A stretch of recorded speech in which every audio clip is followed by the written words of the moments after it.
Olá pessoal, voltamos, partícula ou corpo rígido. Lembrando que nos últimos exercícios eu falei um pouco sobre estática de sistemas particulados, mas não defini basicamente o que é estática, nem estática da partícula ou de ponto material, nem a estática de corpo rígido. Então, hoje, agora, nessa aula, vamos ter a definição mais formal desse contexto de partículas ou de corpo rígido.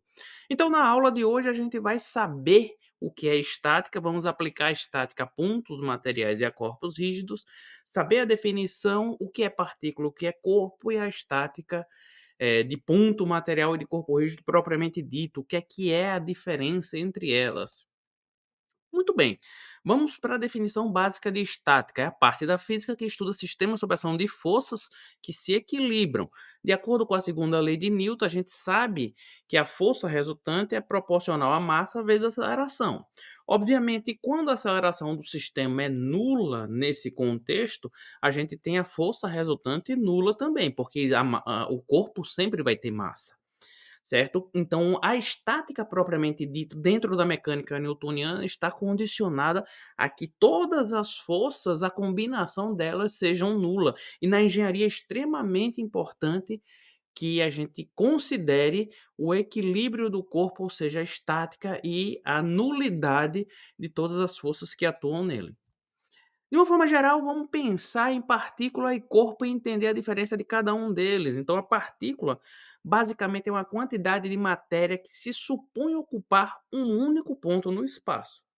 Já o corpo rígido, de uma forma geral, lembrando que também a gente pode trabalhar com corpos deformáveis, não é o caso da teoria das estruturas em especial, é mais um pouco da mecânica mais para frente. Mas assim, um corpo rígido ideal resultante da combinação de um número muito grande de partículas ocupando posições fixas no espaço, uma em relação às outras. Muito bem, então a gente chega na estática de ponto material e na estática de corpo rígido. Independente de estar as forças concorrendo em um único ponto ou em diversos pontos, o global da estática que eu falei anteriormente, ou seja, a aceleração do meu sistema tem que ser nula, tanto para um único ponto quanto para um conjunto de pontos, independente de como ela está trabalhando. Então, para que a gente entenda especificamente a estática de corpo rígido, uma vez que a estática de ponto material é bem mais simples, a gente vai entender um pouco os efeitos que essas forças causam sobre um corpo, ou seja, efeitos de tender a rotacionar esse corpo, criando um outro grau de liberdade que não é mais apenas de translação, de fazer com que esse corpo se desloque em uma determinada linha de ação. Então, a gente vai entender e estudar mais adiante um pouco dos sistemas equivalentes de forças e binários, momento de uma força em relação a um ponto, vamos definir já já, e forças externas e internas que vai ficar para os próximos capítulos. Muito bem, então vamos pensar em um momento de uma força em relação a um ponto.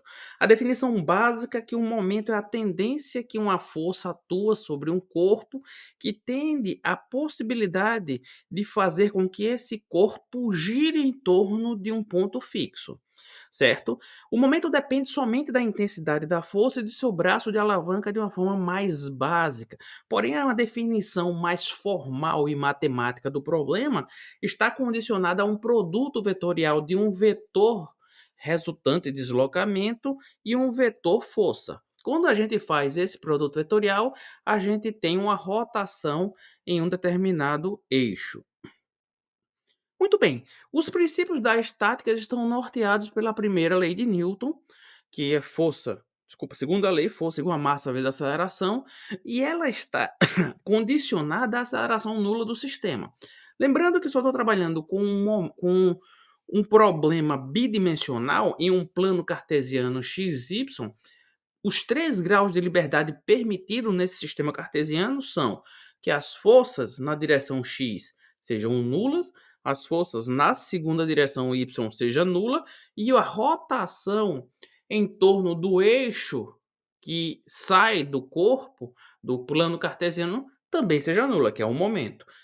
Então, óbvio que num sistema global e real existem mais graus de liberdade. Por exemplo, existe um terceiro eixo que a gente precisa ser considerado, onde as forças resultantes na direção Z também tem que ser nula, e os momentos em relação a cada um dos outros eixos também tem que ser nula. Então, em um sistema tridimensional, a gente tem 6 graus de liberdade. Em um sistema bidimensional, os graus de liberdade se resumem e se restringem a 3 graus, como mostrado aí.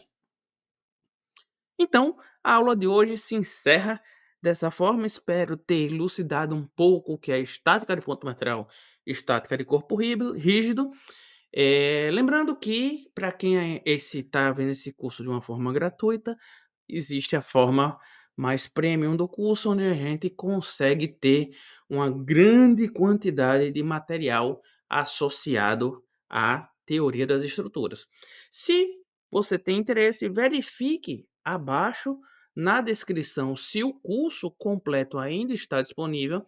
Se não estiver disponível, solicite que eu possa reabrir a possibilidade de ofertá-lo de uma forma mais adiante. Um grande abraço e até a próxima.